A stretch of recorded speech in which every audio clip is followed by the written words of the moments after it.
Good morning, everyone. As I mentioned, I'm Sister Jen Schaff, and on behalf of our chaplain, Father Ryan, and the assistant chaplains, Alan, Grace, and David, as well as the STM staff, we want to welcome our new students and welcome back our returning students, faculty, and staff. 100 years ago, Father Riggs began his appointment as the first Catholic chaplain here at Yale. Throughout the year, we'll be celebrating the centennial with lectures that look to the future of the Catholic Church, a concert, a major service event, historical displays, prayers, and a few additional surprises. We begin the celebration today with a panel of our Catholic faculty, Dr. Maureen Long, Dr. Teresa Berger, Dr. Jason Schwartz, Dr. Mary Tinetti, and Judge Guido Calabresi. They'll each share a bit about their life as Catholic scholars with you.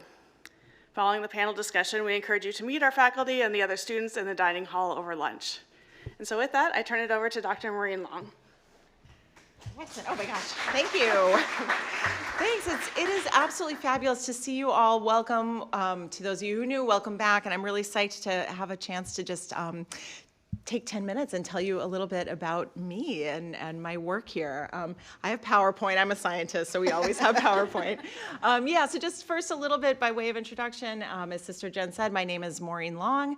I teach and research in the Department of Earth and Planetary Sciences here. So I teach in Yale College and teach grad school classes as well. I'm actually the chair of the department. If you have any interests in Earth and Planetary Sciences, swing by anytime and say hello. I'm originally from Massachusetts. I grew up outside Boston and did my schooling in upstate New York and then back to Boston for grad school. I lived in Washington, D.C. for a couple of years, and then I moved here. I will have been on the faculty for about 14 years, actually, in January. I still feel like the new kid on the block, and it is no longer true at all anymore. Just a little bit, so field pictures here. Just a bit about my family. So this is a picture of me, my husband Tony, and our kids Patrick and Caroline. This is actually last spring when Caroline made her first communion here at St. Thomas More. So we've been part of the STM community for almost as long as we've been here at Yale. So let me tell you just a little bit about what I do research and teaching wise. So in terms of teaching, I teach classes on natural disasters. I put up a nice little selection of natural disasters photos for you up there. If anyone is still looking for a science elective this fall, EPS 100, it's a fantastic class, no prereqs. I also teach a forensic geoscience class. I teach classes in seismology. And then my main research interest is seismology. I'm a seismologist. And what that means is that I study the Earth's interior using recordings of seismic waves. So I put up this little kind of cartoon view schematic of what the Earth's interior looks like. Who's seen a diagram like this like sometime in their life? Yeah, almost everybody, right? And it might have occurred to you to wonder, like how do we know that? Right? Like we know that the Earth has like a liquid outer core and a solid inner core. We know that the core mantle boundary is at a depth of 2,900 kilometers. And you might wonder, like, how do we know that?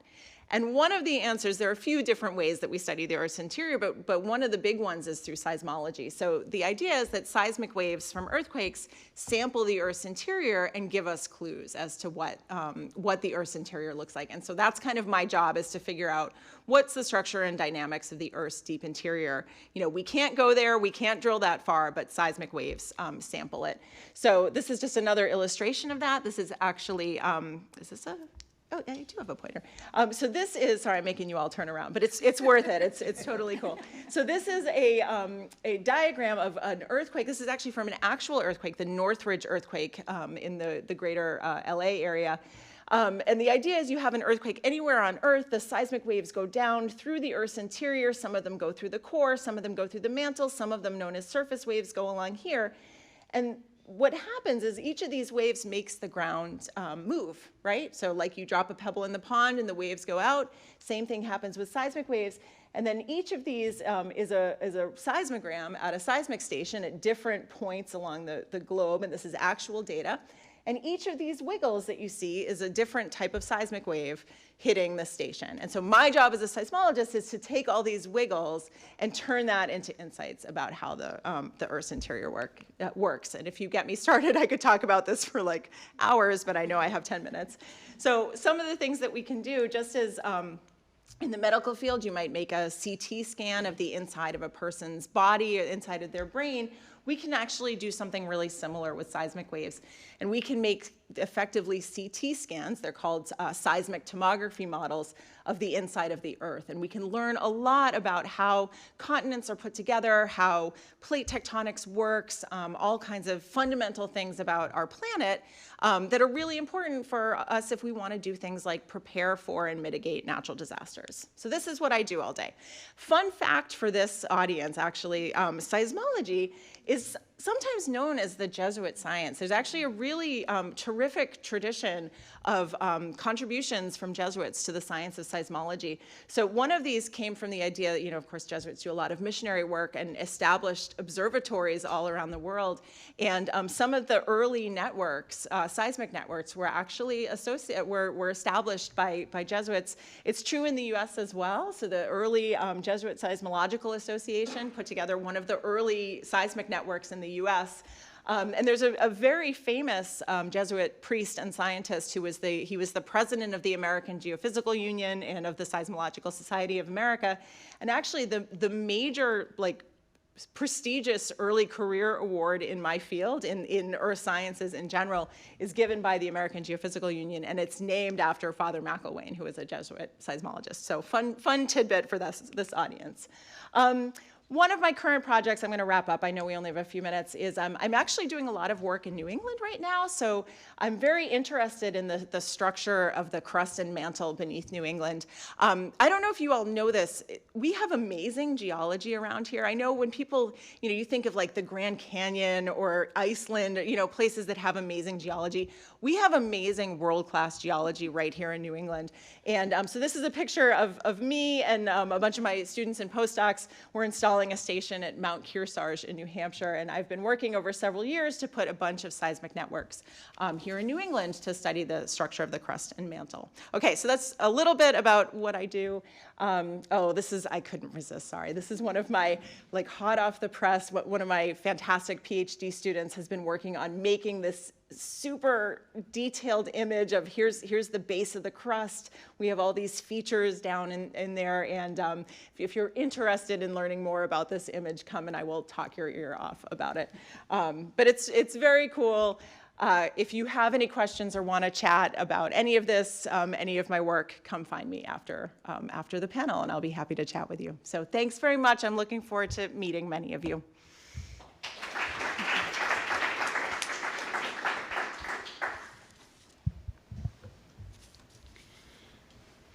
Think of my visual aid as the mass we have just come from.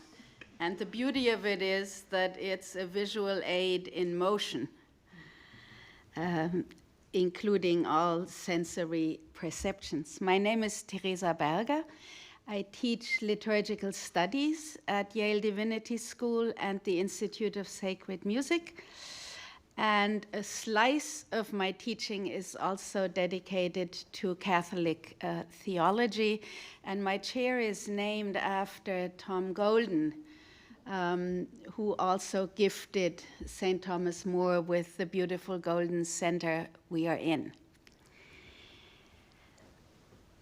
My Catholic story begins with the fact that I was baptized into a Catholic family. And you could think that, oh, she has liturgy in her genes, and there is a very straightforward way into the scholarly field of liturgical studies. Nothing could be further from the truth. So I was interested in just about everything, including this, but also Chinese and archaeology and law and languages. What intervened was a vibrant conversion experience in an evangelical context. in my young adult years that then took me to Pentecostal communities, 6 years in a Greek Orthodox choir, theological studies, 3 years at an Anglican college, more years than I can count with Lutheran and Reformed and Methodists, and add some exotic ecclesial communities in. So how do I end up back in a Catholic context and teaching liturgical studies? Well, it has to do with my field, I think, liturgical studies. I'll focus on that. What fascinates me most about my field are two things. First, it connects directly with practices of faith, which have governed and hopefully will govern my life forever. But the other thing that is startling about my field is how it is so interdisciplinary from the word get-go.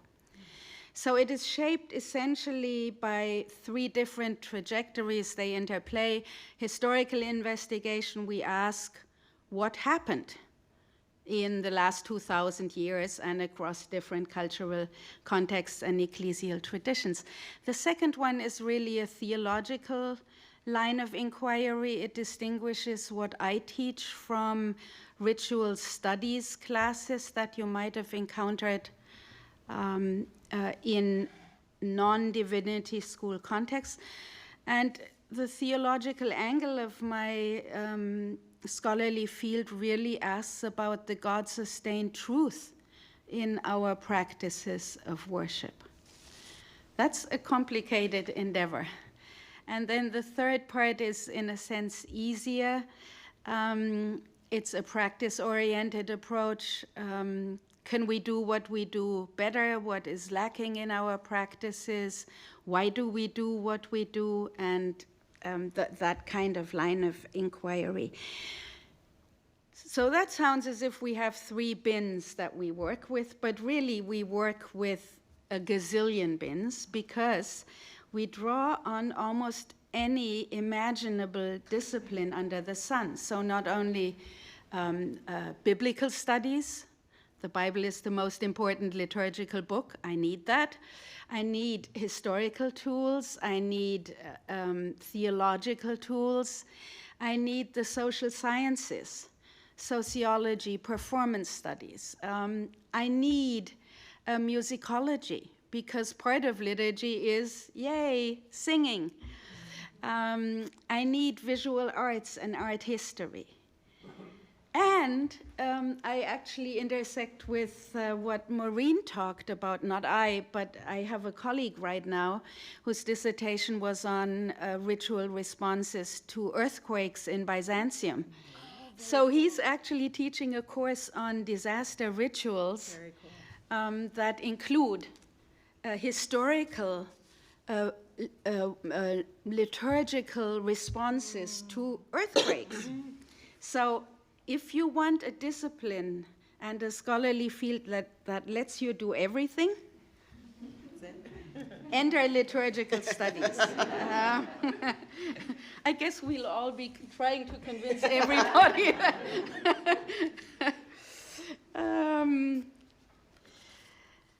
Just the last couple of sentences on my current research project. Well, I spent a lot of my time just looking back. When I trained, liturgical studies was a scholarly field occupied by really nobody but priests. Certainly a woman entering liturgical studies was anathema. That was not done. So I spent many years trying to convince everybody that that scholarly field could be done by other people than priests. I think I'm there, but I also spend a lot of time connecting liturgical studies with some newer snazzy ways of theorizing, so especially gender theory. And then I spent a couple of years before COVID hit providentially thinking through liturgical practices and digital mediation. COVID hits, and you can imagine my life was on hold with anything else I wanted to do but granting interviews and writing about digital media and liturgy and why this is important. Anyway, I've moved beyond that to an even larger subject, and it has to do with rethinking worship as something beyond human-built sanctuaries and something that nice humans might do on a Sunday morning or even during the week, to worship being the primary response of everything created to a God who created. So that's a vast subject. I am not sure I'll ever get it done, but it's fun exploring that.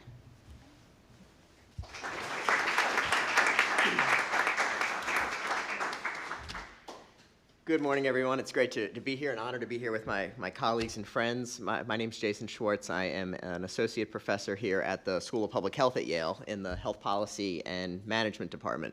For those of you in Yale College, I'm also connected with the program in the History of Science, History of Medicine, HSHM, so you may see me teaching or advising over on this side of campus from time to time, and been here since 2015 at Yale with my wife Meg, who's a professor up the road at our peer institution up in, shall not be named, up in Cambridge, as well as our 9-year-old son Charlie and almost 3-year-old daughter Maggie. I spend my time here thinking and writing and teaching about the processes by which policies are made in medicine and public health, the nitty-gritty of policy making and regulation, the ways in which evidence, and we've seen, and I'll say a bit more about this in a moment, we've seen and heard so much around scientific, medical, public health evidence, how it gets used, how it gets misused, how we know what's good, how we know what's bad. We've never had more evidence coming out of the sort of the fire hose of our biomedical enterprise, not just in these past 2.5 years, but for decades. And I'm interested in the processes. Who's at the table? How does good get sorted out from bad? How do we decide what our healthcare system should look like? What kinds of health policies should be implemented? What kinds of stuff health insurance plans should cover? Trying to figure out how we can distill the gains, the remarkable advances we've made in biomedicine over these last bunch of decades into a health system that works and that is informed by the science in productive and fruitful ways. Hard questions, no easy answers, and particularly in the context that I think mostly about around medical technologies, around pharmaceuticals and around vaccines, these powerful tools that create great opportunities but also real challenges in terms of how we think about them in health and healthcare and public health. These past few years around COVID have given me a lifetime worth of opportunities to think about these questions and issues and study them and write about them in real time, probably too much, more than any of us would want. But it's also given me an opportunity to contribute to that work, the stuff that I had spent my career and continue to spend my career studying, to be able to contribute to some of those processes of how we can try to make sense of what we know and what we don't know. We never know as much as we'd like. There's always uncertainty. There's always ambiguity about our use of medical tools and medical technologies and public health interventions. But how can we figure out the best way forward, subject always to changes that new evidence, new information could bring. So around COVID, I've had the good fortune to help contribute to some of these works at various levels of the COVID response, from the ways in which the U.S. Congress was interested in making sure that those vaccines were being developed and regulated and evaluated in a rigorous way, that politics wasn't interfering with the speed at which the vaccines might become available in the summer and fall of 2020, something that was in the news at the time, to be able to sort of talk with members of Congress about what we would expect and what we should look for to make sure that the vaccines that we now have and have been so transformative for all of us over these past few years, that we could have confidence that when they were available, they were as good as we'd want them to be. Later, here in the state of Connecticut, to help with some of the issues around the design and rollout of the vaccination program, those hard questions that had to be figured out in those early months of the vaccination campaign around allocation and prioritization and how we can think about how to use those initial doses in ways that can do the most good while we waited for supply to match demand. Here at Yale, I've been part of those nameless groups of public health experts that you see alluded to in various emails from senior administrators that are helping, trying to figure out the best way forward in terms of all of the tools and things, those of you who have been here for a few years know, to try and sort of, make our way forward as best we can and try to return as much as we can to our pre-COVID rhythms and life. And my son's school the same, my daughter's daycare every now and then, Sister Jen and others, I'll chime in on some of the things even here at St. Thomas More. So it's been a fascinating way to sort of get out of my world of research and writing and really try to tackle the questions that the people I study have spent their lifetimes trying to figure out. What can we do?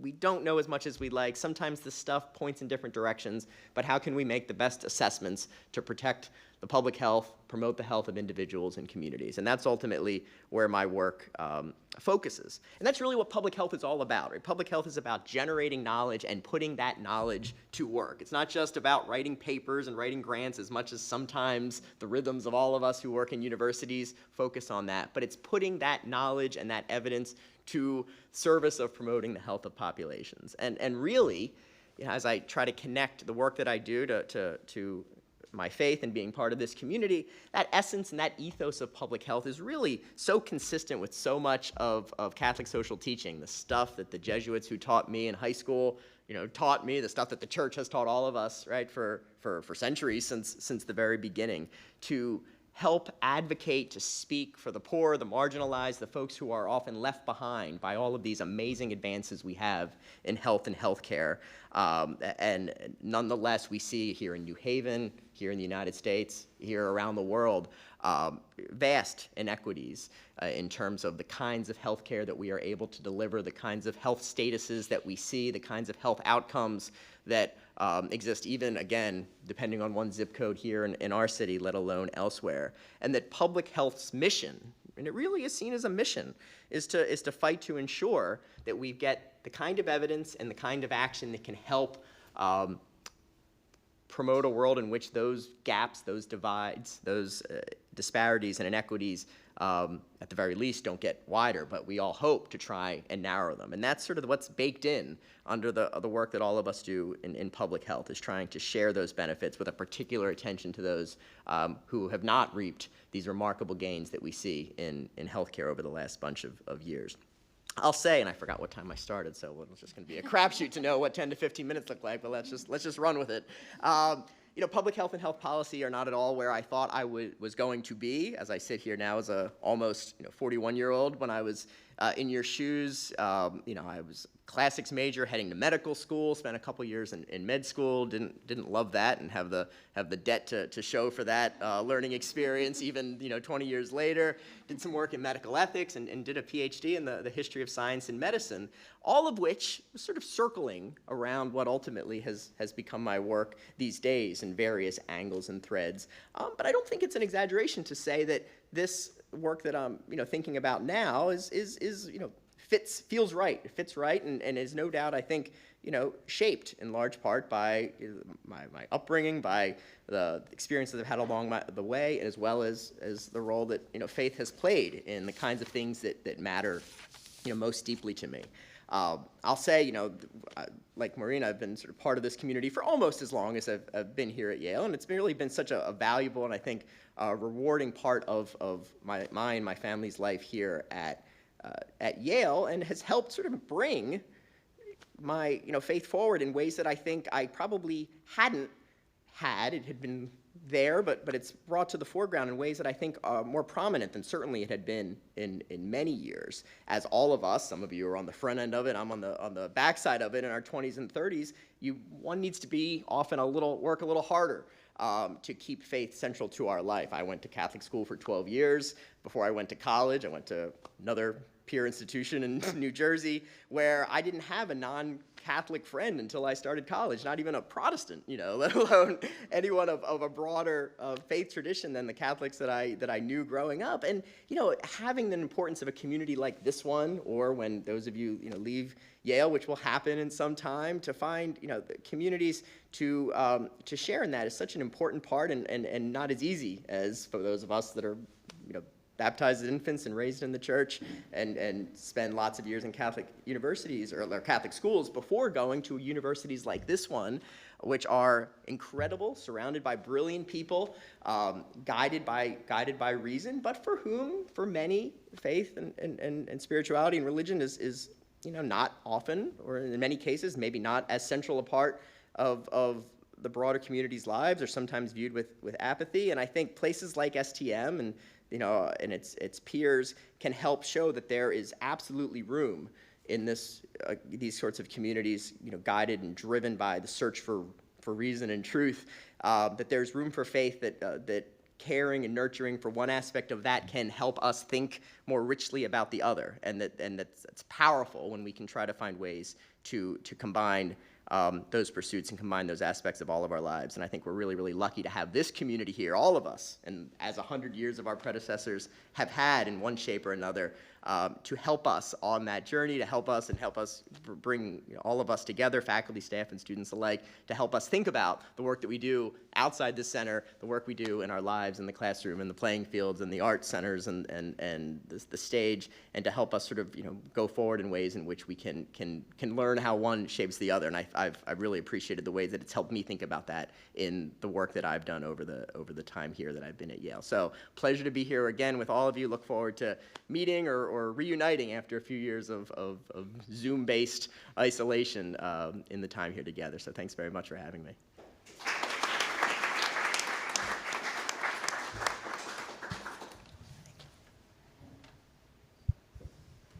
Well, you can already see how rich a community this is. I'm going to start by telling you a little bit about my background as a Catholic. I grew up in a very, very large Irish-Italian family. And for my parents, right from the very beginning, their Catholicism was the defining core of their life. It informed and colored everything they did, mostly for their good. They were both very, very active in helping others at any time. They tutored disadvantaged youth in Flint, Michigan, where I grew up, as many of you have heard, is certainly one of the poorest cities in the country. My father particularly, I remember his years working and volunteering with this St. Vincent de Paul Society. And in the 1970s, I was particularly remember him spending almost every free moment helping settle the refugees from Southeast Asia, who at that time were the displaced people of the world because of the antagonism between our country and their country. They were the refugees of that time, very much like Syria and Afghanistan and Ukraine today. And he devoted all of his time and life to that. And that was really wonderful. But on the other side, I also witnessed on both of my parents that they had intolerance for the beliefs and actions of people who were not doing the things that my parents thought were God-given Catholic truths. So what I saw, and many of us saw, are different perspectives on complex issues they thought were just wrong and evil actions. And that really led me to be very ambivalent of my Catholic faith for a very long time. When it was time for me to go to college, it was the year that Notre Dame was admitting women for the first time. And it was my father's desire that I be one of those first women. I agreed to go to campus with him because I really wanted to spend time with him. Parenthetically, he just died at 100 years of age last month, living a long and meaningful life despite some of our differences in perspectives. He made the mistake, though, of saying, yes, we can tour the University of Michigan campus on our way home, which is right on the way from South Bend to Flint. I walked on that chaotic, huge, secular campus after 13 years at a Catholic school, and I was hooked. I stayed there for 9 years. I loved my medical school training, so it's all what's right for us. So when it came time for me to pick a career after my medical career, I decided I wanted to be a researcher, not only a clinician. I wanted to be a clinician because I wanted to create new knowledge, and I wanted to develop new knowledge as in addition to teaching it and practicing it. And at that time, the new field, ironically, was the care of the old. We knew very little about how to take care of older adults, so I was drawn to the area of geriatrics. And this was at a time we knew very little of what to do, so I really loved being in that field. And as I had to pick a research topic in that field, I am particularly drawn not to esoteric topics, but those topics that are right in front of us all the time. And the fact that they're right in front of us, we tend not to notice them. And so with that in mind, my postdoctoral mentor, who became my mentor his entire life until he died at almost 100 years, said, you need to study falls. Falling, it was one of the most common things that happen as people age. It results in a lot of loss of function, a loss of confidence in doing the things they want to do in their life, and it even leads to death. But at that time, falling was just considered an inevitable part of aging. I didn't think it was something worthy of my time. But thank God, my mentor was persistent. He would not take no for an answer, and I'm eternally grateful that he did, because my first area of research when I came here to Yale was to study what had been considered something inevitable. It was considered an act of God. Those of you who know our Latin scholars, basically means something that's an accident, not something you can do much about. So I was privileged because of being pushed in that direction. For the next couple of decades here at Yale, I've been here much longer than my colleagues here, to study the town of New Haven. We studied almost every older adult here in New Haven. They were very gracious. In those days, you could actually knock on random doors and ask, is anyone here over the age of 65? Believe it or not, could you imagine doing that? We never do that today, which we shouldn't have done. And if you were over 65, would you be willing to be part of one of our studies? And almost everybody that we asked were participated in all the communities of New Haven. It's how I really got to know this community and all of its rich diversity, and the very rich and the very poor and the very educated, and those, as Jason said, have not been able to partake of everything that they should have been able to do. But as a result, we were able to identify the physical and psychological consequences of falling, to identify not why it's not inevitable as we get older, but those very specific things that happen within people's lives, within their bodies, in their brain, and in their environment that increase the risk of falling. And most importantly, we were able to identify from that information how we could prevent, or at least reduce, the probability of risk that each person would have a serious fall as they grew older. And we were able, as a result of our work with a wonderful research team, take falling from something that was ignored and an inevitable part of getting older to a health condition that was considered identifiable, treatable, diagnosable, and something that should be part of our health care as we move forward. And of that, and I was very proud of myself, of my health team that were able to do that. But as I worked on moved on to another area, my current area is, again, a very common problem, a common thing that happens to all of us as we age, but again, is right in front of our eyes, but largely ignored because it's in front of our eyes, and it doesn't necessarily meet our definition of what we should be studying. And that is that as people age, and even younger adults, and particularly disadvantaged younger adults, accumulate multiple conditions. And as we accumulate multiple conditions, it's not clear how we should care for these individuals. That's because if you go back in history, what we now was considered the truths, the disease model of care, really began in about the 16th century, when there was great new innovative developments and technologies, just as we think are going to give us all the final answers. And one of those original innovative technologies was the microscope. And as a result of the microscope, we could, for the very first time, correlate the signs, the problems that people complained about, the symptoms they had, the signs in their body, with their underlying pathology. And thus was born the concept of the disease categories that drove medical research until very, very recently.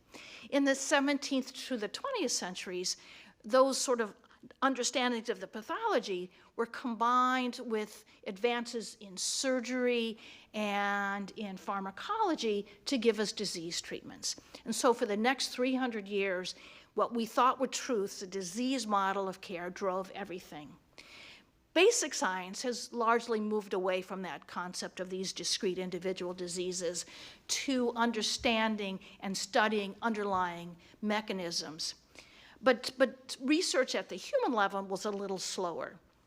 And that human level approach to looking at individual diseases worked very well when most of the diseases were acute diseases, pneumonias, infections, injuries, from which people either recovered largely because their body were able to do that, or they may accumulate a single chronic disease. So they either died or were cured. But once they started accumulating a chronic disease, they were not able to live long enough because we didn't have ways to manage them.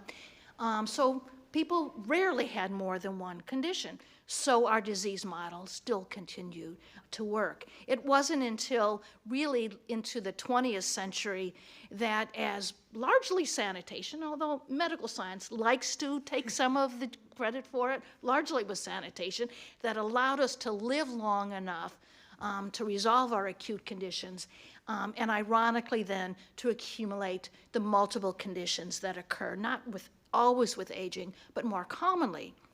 And as a result of accumulating multiple conditions, what we thought was true, what we thought was effective for conditions were not always true. So those conditions, those treatments that may help one of your conditions can make another worse. You may not get as much benefit because you have this coexisting and competing condition. It may also cause harm because what helps your depression may hurt your arthritis. And so accumulated, you also had to manage more and more chronic conditions. And in what one study showed when they asked older adults that had, and younger adults that had multiple conditions simultaneously, what was it about their health that was really most troublesome to them. And what many of them said was, treating my diseases, treating all of my conditions has become more burdensome to me than the conditions themselves. And that was the wake-up call for many of us who care for older adults. And so I moved to trying to really understand, develop a new model that really would match what the realities of today's patients largely are. And one of the things that really drove me, there were many things I was doing at that time, was trying to, okay, let's take our investigation of benefit and harm from the individual diseases to the individual. So we studied what are the net benefits and harms of many treatments, not on their only disease-specific outcomes, but what we call those universal outcomes: living longer, being functional, being free of lot of discomfort. And simultaneously that, one of my colleagues, Dr. Terry Fried, made an observation that as we accumulate multiple conditions, those of us who are young, in this room, you want to live as long as possible, you want to be as functional as possible and have no discomfort. But I will tell you, that's a temporary ability to be able to have all of those things at once. As we accumulate conditions, we can no longer have it all, which means we are faced with trade-offs. And so what of my colleagues did was ask people, as they accumulate these conditions and were faced with these trade-offs, what was most important to them. And one of her most telling findings was they varied. Some wanted one thing when they had all these conditions, some of us wanted another. So how do we now align our care with the idea that we don't all want the same thing? How do we acknowledge and take advantage of what mattered most to each individual that might varied? And to do that, I worked with some of my colleagues at the School of Public Health, health psychologists, communication experts, behavioral people, cognitive psychologists who helped us identify how can you ask people what they most want from their health care in ways that could really inform decisions. And that's what we've been doing for the last 8 or 9 years. And we went up to mid-Connecticut because it becomes, if you want to actually identify real people, you have to sometimes get out of the ivory tower. So we headed north a little bit and asked hundreds of older adults, what was the one thing that you really, really wanted from your health care? In a way, what is the most specific, actionable, realistic activity that you most want to do as a result from getting your health care for all of your chronic conditions? And they didn't say they wanted their heart failure to get better. They didn't say they wanted their diabetes to be under control. Oh, they wanted those things. They wanted those things to be able to do the things that were meaningful in their life. And it was interesting, when we add literally hundreds of people, ask hundreds of people of that, about 3% of them identified being able to be involved in religious activities as the thing that mattered most to them. That's what they wanted their health care to give them. About 20%, getting back to what other colleagues have talked about, 20% said what's most important to them was to be free enough of symptoms and problems that they could devote their time to volunteering and helping others, those core religious values that are so key to St. Thomas More here. So almost a quarter of the people mentioned the one thing they wanted their health care to do was help them to do the things in their daily life that were most meaningful to them, driven by their religious beliefs and what was core values. And so, unbeknownst to me, that my research brought together in a way I did not anticipate my faith and my research.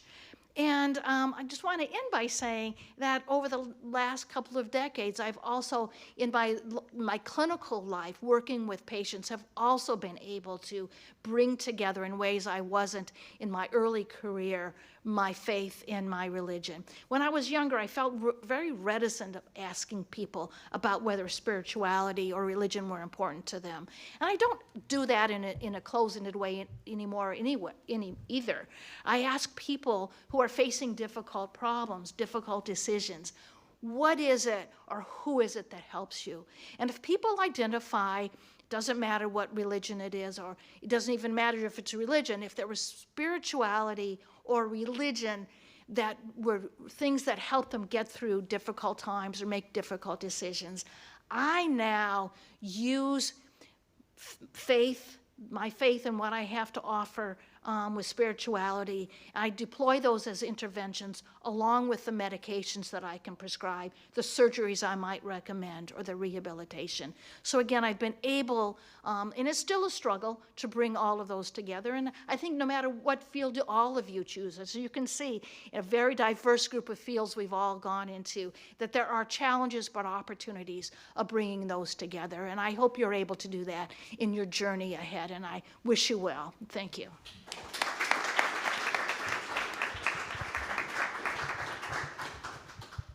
Hi, my name is Guido, and I think it's appropriate that I follow a geriatrician because I've been teaching in Yale College and in the law school for more than 67 years.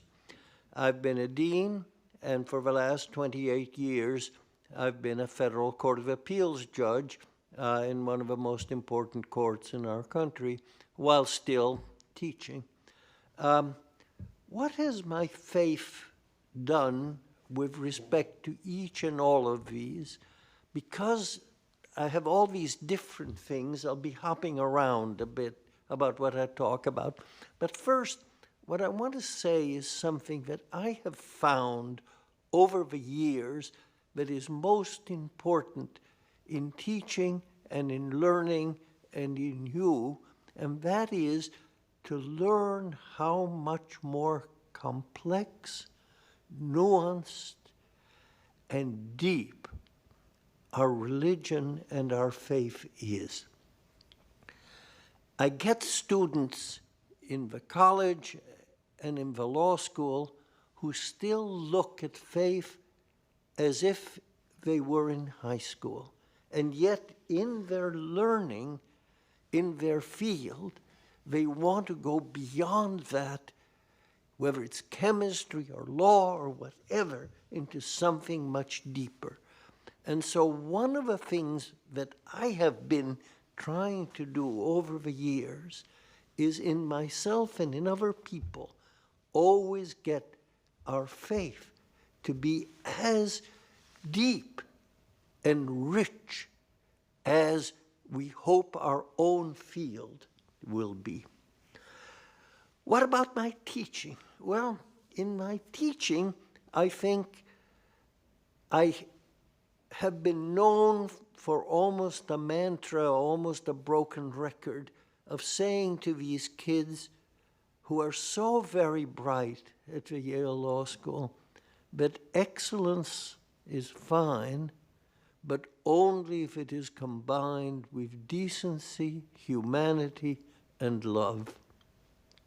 That it is essential in what you do in learning law that decency, humanity, and love be as important to what you do and how you look at things as the law itself. In my research and in my scholarship, I've been known for the development of a relationship between law and economics, and accident law is a field that I've taught for forever. I'm much less interested in fault, in who is at fault, in who is wrong, than in avoiding harm. And I think that comes from my faith. It isn't up to me to say, ultimately, even what is right and what is wrong. I try to do the best I can to make society better. I once found myself in a long discussion with a great legal philosopher, Ronald Dworkin, who was not a believer. And he kept trying to find the ultimate right. And I instead kept trying to do things which were much smaller, almost utilitarian if you want, solving a problem here. And people said, how is it that you are a person of faith and you don't try to find the ultimate right, and he who is not is always trying to find the ultimate right? And I said, I think it's obvious, because the ultimate right will be done by the Almighty. All I need to do is the best I can. He, because he doesn't believe, tries to find the ultimate right in some way here on earth, and never will, and never will. So let's move on to becoming a judge. I became a judge. I was actually sworn in as a judge on the 55th anniversary of the day I landed in America as a refugee, as an immigrant.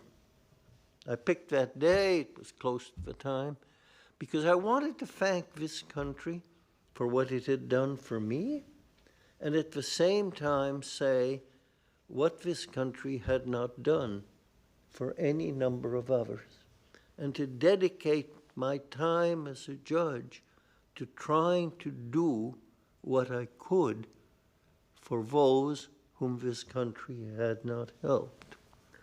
Now, how does one do that as a judge? Well, again, faith comes in a very interesting way. I believe as a judge that I can never judge. Judging is not my business. My business is to do the best I can to avoid harm, to protect the nation, to protect people, but to leave the ultimate judging again elsewhere. elsewhere. So I cannot stand judges or people who treat those before them who may have done terrible harm as if they were scum. How do we know? How do we know whether the people who have done very bad things may have used what capacity they have with all the horrible backgrounds they may have had to act a little bit less bad? And that those of us on the bench who have been given so much have not done what we were given. So that to treat every human being that is there with dignity and respect, even when one has to punish, even when one has to send people to jail, but always know that they may be saved while we have not done what we ought to have done. And I think that is essential in any judging. Judge not, lest ye be judged. That comes from faith. And then, what do you do when the law is wrong? When the law runs against your deepest morals, your deepest beliefs. And of course, the law does. As a judge, I still follow the law, in part because I've taken an oath to do so, and in part because all things considered, I trust the law more than the judgment of even my most beloved colleagues as to what they think is right. If I don't follow the law, they won't either, and I think that's worse. But what you do in that situation is you work harder. You wake up in the middle of the night and you see if that is really the law, and you pray. And let me give you one example. I was on a capital case, a case where somebody was facing the death sentence. I didn't need to take such a case because I'm old enough now as a senior judge that I could have said no, but I said I'd better take it because I am, for reasons of faith and also for reasons of utility, deeply against capital punishment. And I thought if I didn't take it, maybe judges who cared less about it would have done it.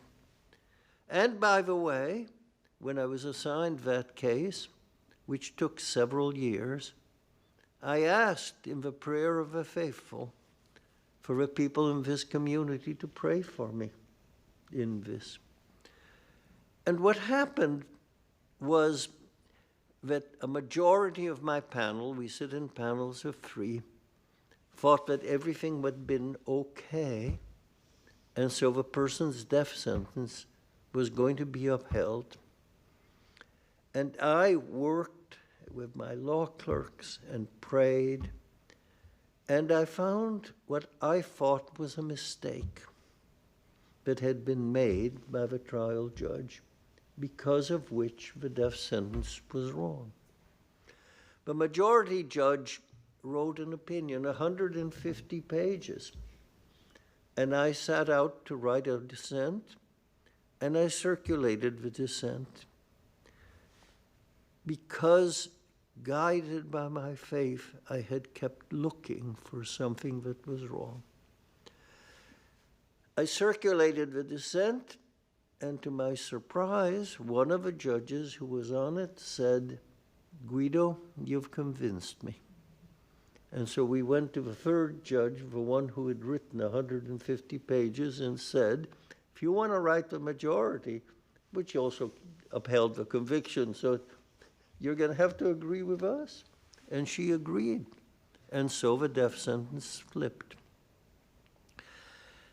The thing that makes the story to me so interesting is that when this person, who had done what seemed like the most horrible, horrible crime, was sentenced to life in prison, he said to the judge, the original judge who had made that mistake. I thought I had only a very short time left to live, and was going to dedicate that to being a better human being. Now, all of you have given me a full life. I will do that with my life. It was the most beautiful statement imaginable to somebody who had no hope but to be in jail the rest of his life. The judge who did that, who was there, sent my panel, who had reversed us, his statement and publicized it saying, "Thank God for finding my error. Thank God for finding my error." What a blessing. What a blessing. But always think of all the times when you haven't worked hard enough, when you haven't seen, when you haven't been able to do that which you should do. And that's where my faith is as important as in all the others, to ask forgiveness and help in doing what all of us have been given the skills to do, and to make the world and other human beings just a little bit better. Thank you.